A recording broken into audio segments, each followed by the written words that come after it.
Shani Anand Watanapong, General Manager, Thailand. Okay, thank you.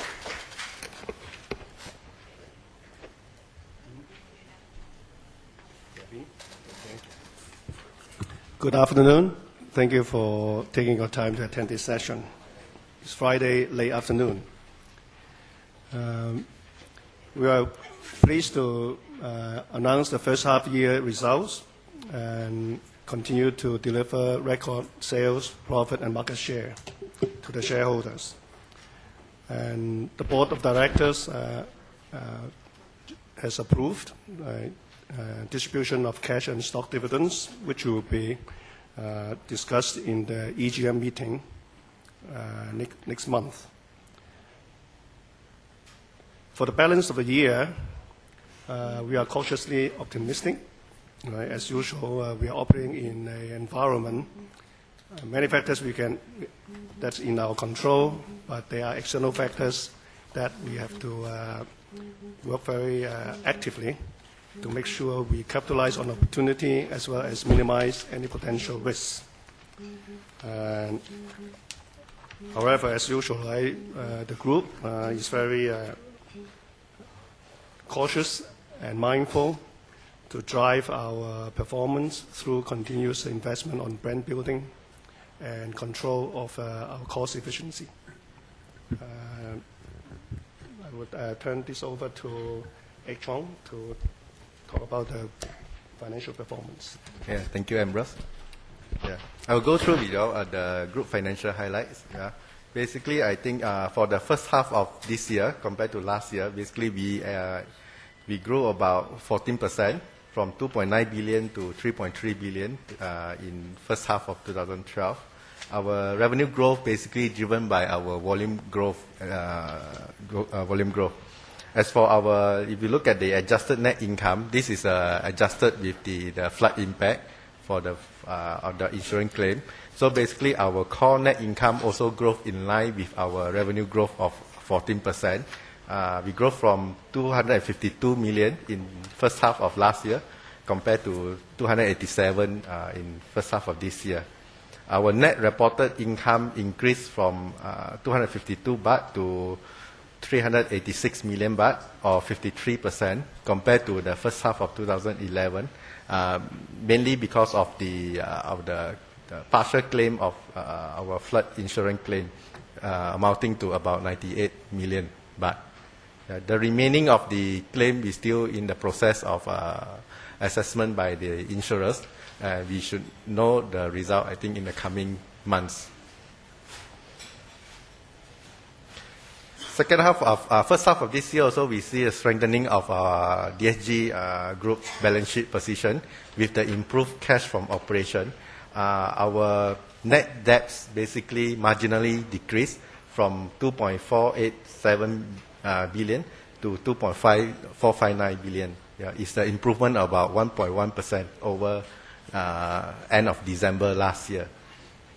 If you look at our interest coverage, it's still a very healthy interest cover.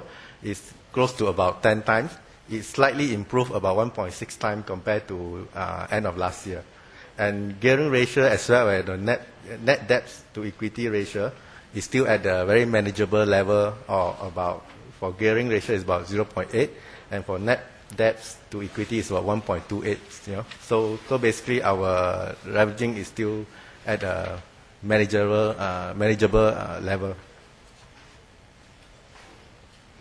For the last 4 years since 2008, we have grown from 227 to 400 million. 400 million is adjusted the 198 million insurance, 198 million flood impact in 2011.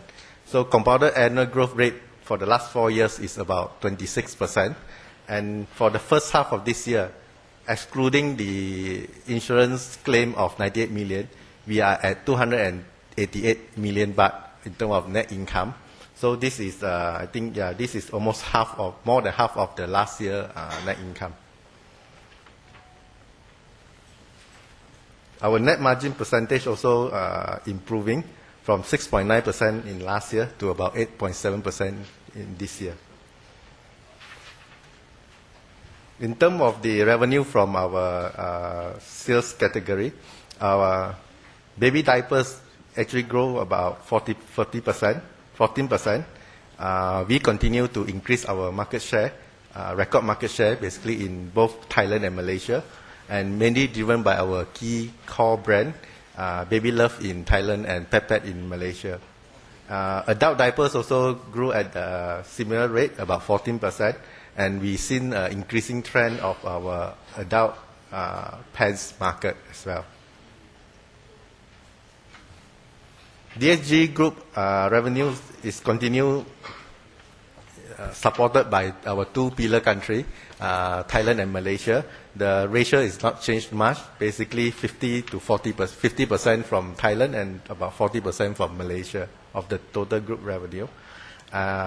For the revenue by product category, you can see that there is an increasing trend on the baby pants category. Basically, it's increased from 21% in 2011 and improved by about 4 points to 25% in 2012. Yeah. So this shown that the increasing importance of the pants, baby pants category in the group revenue.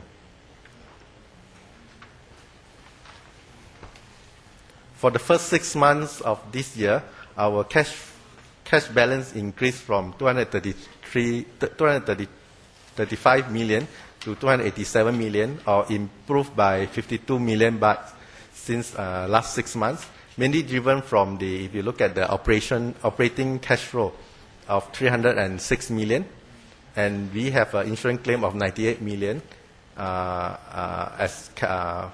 the insurers.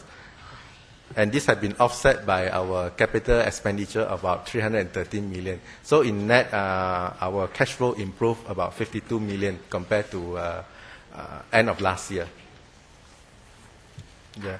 So with this, I think I end with the financial highlight for the DSG Group, and I pass the floor to our Mr. Fu, the CEO. Thank you, Lik Cheong. Good afternoon, everyone. In the next few slides, what I will cover is basically give you some idea of the operating environment, the market challenges and opportunities, and how we intend to maintain our strategic focus in the midst of these external factors. As Ambrose, the CEO, has mentioned just now, there are things you can control, there are things that you can't control. Yeah? Things that you can control will be things like brand strategies, marketing plans, and so on. Things that are out of control, our sphere of control, will be things like demographics, forex rates, raw material prices. Although what we can do is mitigate those to a certain extent. So I think as we plan to navigate in the coming months and the coming years, I think what we are really focused to do is to continue our past few years trend and track record of basically, if you like, outperforming the market, which is basically sustaining superior performance. Yeah, our focus is really trying to grow ahead of the market. So that's what we will manage in the coming months and coming years. Control what we can, mitigate whatever external volatility the best that we can. Let me give you some idea of the operating environment outlook. We expect, in coming months, there will be occasional headwinds that will, create occasional turbulence. As the CEO has mentioned, in our industry, raw materials is a major cost component. And as those of you who have attended previous briefings, you would know the degree of volatility. Yeah. These are things that we cannot control because they are influenced by global demand and supply. However, as we have gone through half the year, and for the bulk of last year, we are cautiously optimistic that the recent stability that we have seen in raw material prices will continue to hold. Meaning, in other words, for the rest of the year, our expectation is that this is manageable. There should not be a large degree of volatility for the rest of the year. Operating costs are also to a large extent driven by oil price, the volatility, and the cascade impact. For example, some of our materials